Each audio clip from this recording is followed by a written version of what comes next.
दोस्तों आज 25 सितंबर है और आइए 25 सितंबर के इंपॉर्टेंट करंट अफेयर्स के टॉपिक्स या क्वेश्चंस जो आने वाले परीक्षाओं के लिए इंपॉर्टेंट हो सकते हैं और मेरे द्वारा चुने गए उनको डिस्कस कर लें। तो आज का पहला क्वेश्चन है, दरभंगा में AIIMS All India Institute of Medical Sciences अखिल भारतीय आयुर्विज्ञान संस्थान के निर्माण हेतु 187.44 एकड़ 187.44 एकड़ भूमि, तो ये कितने एकड़ भूमि, तो 187.44 एकड़ भूमि हस्तांतरित की गई है। बिहार भारत का कौन सा राज्य होगा जहां दो एम्स हो जाएंगे? पहला एम्स पटना में है और दूसरा दरभंगा में हो जाएगा। तो एक क्वेश्चन ये भी कि बिहार में दूसरा एम्स कहां बन रहा है? तो दरभंगा में। तो बिहार देश का दूसरा राज्य होगा जहां एम्स बनेगा। इससे पहले क्या है, तो उत्तर प्रदेश में रायबरेली तथा गोरखपुर में दो एम्स है। तो और कौन सा राज्य है जहां दो एम्स है? तो उत्तर प्रदेश। उत्तर प्रदेश भारत का पहला राज्य है जहां दो एम्स है, रायबरेली और गोरखपुर में। अब इंपॉर्टेंट क्या है, 2019-20 में दरभंगा में राज्य के दूसरे एम्स की स्वीकृति दी गई थी। तो कब दी गई थी? 2019-20 में दी गई थी। और जो सबसे इंपॉर्टेंट चीज है इस क्वेश्चन का वो है, वर्तमान में संस्थान को नए स्वरूप में बनाने की जिम्मेदारी आईआईटी दिल्ली को दी गई है।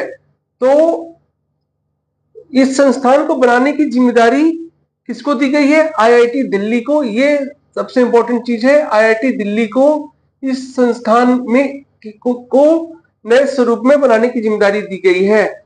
ये जो एम्स होगा वो 750 बेड की सुविधाओं से लैस होगा और 2020 में इसके लिए 1264 करोड़ रुपए की स्वीकृति दी गई थी। तो इंपॉर्टेंट क्या है, 187.44 एकड़ भूमि हस्तांतरित की गई है। बिहार देश का दूसरा राज्य होगा जहां एम्स स्थापित होगा, यहाँ दो एम्स होंगे। और तीसरा जो इंपॉर्टेंट है वो है, सबसे इंपॉर्टेंट है कि आईआईटी दिल्ली को। दोस्तों आज का दूसरा क्वेश्चन है, भारत के विदेश मंत्री एस जयशंकर ने G4 देशों के अपने समकक्षों मतलब विदेश मंत्रियों से मुलाकात कर पाठ आधारित वार्ता के जरिए संयुक्त राष्ट्र सुरक्षा परिषद UNSC United nation security council में तत्काल सुधार के लिए प्रतिबद्धता को दोहराया। G4 के देश कौन कौन हैं? तो G4 के देश हैं 4, भारत, जापान, ब्राजील और जर्मनी। ये चारों जो हैं वो G4 के देश हैं। तो यहां जो क्वेश्चन में एक और बात सामने आया है, पाठ आधारित वार्ता। पाठ आधारित वार्ता मतलब कि जो पाठ वार्ता के पश्चात सभी पक्ष जो है उसमें एक है, सहमत है वार्ता से और हस्ताक्षर करने के लिए तैयार है, उसे पाठ आधारित वार्ता कहते हैं। अब आइए G4 देशों के बारे में। तो G4 के देश हैं इंडिया, जापान, ब्राजील और जर्मनी। ये जो देश है वो संयुक्त राष्ट्र सुरक्षा परिषद में अस्थायी सदस्यता की मांग कर रहे हैं, अस्थायी सदस्यता चाहते हैं। तो अस्थायी सदस्य भी कौन कौन है? यूएसए है, रसिया है, फ्रांस है, ब्रिटेन है और यूएसए, रसिया, फ्रांस, ब्रिटेन और चाइना। ये 5 देश है यूएनएससी के परमानेंट सदस्य हैं, मतलब हमेशा रहते हैं। यूएसए, रसिया, फ्रांस, चाइना और ब्रिटेन। और इंडिया, जापान, ब्राजील और जर्मनी चाह रहे हैं कि उन्हें भी अस्थायी सदस्यता दिया जाए। इसके अलावा साउथ अफ्रीका जो है वह भी चाह रहा है कि उसे भी दिया जाए। तो ये हुआ G4 देश। अब एक इंटरेस्टिंग चीज ये है कि G4 देश तो चाह रहे हैं कि यूनाइटेड नेशन सिक्योरिटी काउंसिल में उन्हें परमानेंट मेंबरशिप दिया जाए, लेकिन एक और है coffee club countries. Coffee club countries ये G4 का अपोज कर रहे हैं और संयुक्त राष्ट्र सुरक्षा परिषद के विस्तार का अपोज कर रहे हैं। तो G4 कंट्रीज में शुरुआत में थे इटली, जो जर्मनी के कारण अपोज कर रहा है, पाकिस्तान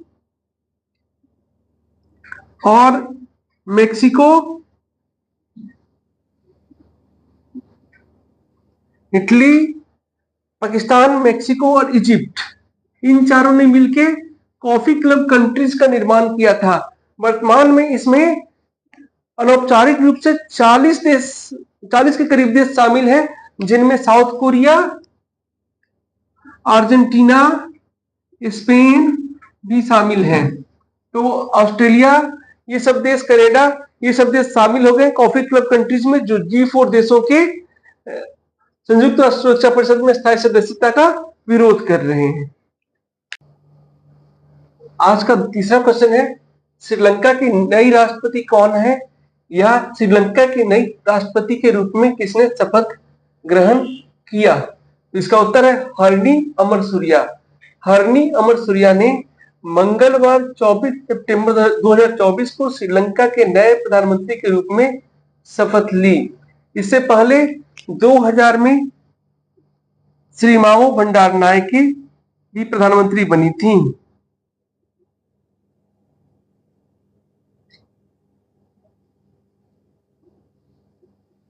आगे आते हैं, नेशनल पीपुल्स पावर, ये इंपॉर्टेंट, इनके पार्टी का नाम नेशनल पीपुल्स पावर की 54 वर्षीय नेता अमरसूरिया को राष्ट्रपति कुमारा दिसानायके ने शपथ दिलाई। ये अलायंस का नाम है नेशनल पीपुल्स पावर। आज का चौथा क्वेश्चन है, world pharmacist day. World pharmacist day कब मनाया जाता है? तो ये मनाया जाता है प्रत्येक वर्ष 25 सितंबर को। आज के दिन 25 सितंबर 2024 को इस वर्ष वर्ल्ड फार्मासिस्ट डे मनाया जाता है। ये मनाया जाता रहा है। वर्ष 1912 को पहला बार वर्ल्ड फार्मासिस्ट डे मनाया गया था। उसके बाद प्रत्येक वर्ष 25 सितंबर को मनाया जाता है। इस वर्ष का थीम है वैश्विक स्वास्थ्य आवश्यकताओं की पूर्ति, pharmacist meeting global health needs. Meeting global health needs, वैश्विक स्वास्थ्य आवश्यकताओं की पूर्ति। इस वर्ष का थीम है 25 सितंबर को प्रत्येक वर्ष वर्ल्ड फार्मासिस्ट डे मनाया जाता है।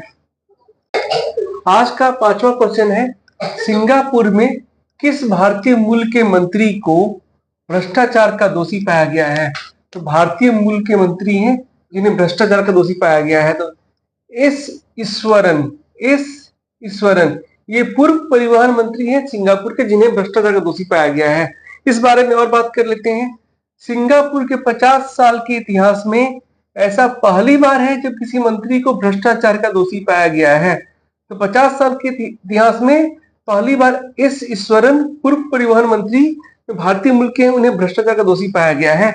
लोक सेवक के रूप में कीमती वस्तुएं प्राप्त करने और न्याय में बाधा डालने के लिए पूर्व परिवहन मंत्री एस ईश्वरन को दोषी पाया गया है। आज का 6th क्वेश्चन है, अर्जेंटीना की अदालत ने किस देश के राष्ट्रपति के विरुद्ध वारंट जारी किया है? तो इसका उत्तर है वेनेजुएला के राष्ट्रपति के विरुद्ध वारंट जारी किया है अर्जेंटीना की अदालत ने। तो इस बारे में और बातें जान लेते हैं। अर्जेंटीना की अदालत ने वेनेजुएला के राष्ट्रपति निकोलस मादुरो, वेनेजुएला के राष्ट्रपति कौन है? निकोलस मादुरो को मानवता के खिलाफ अपराध के लिए दोषी पाते हुए उनके विरुद्ध वारंट जारी किया है। तो वेनेजुएला के राष्ट्रपति निकोलस मादुरो को मानवता के खिलाफ अपराधी घोषित किया गया है और इसके लिए अर्जेंटीना की अदालत ने उनके विरुद्ध वारंट घोषित किया है, जारी किया है। इसके पहले वेनेजुएला की अदालत ने भी अर्जेंटीना के राष्ट्रपति के खिलाफ वारंट जारी किया था। वो सिर्फ अर्जेंटीना के राष्ट्रपति के खिलाफ ही नहीं, बल्कि वहां के कुछ ऑफिसर्स के खिलाफ और सुरक्षा मंत्री के खिलाफ भी वेनेजुएला की अदालत ने वारंट जारी किया था।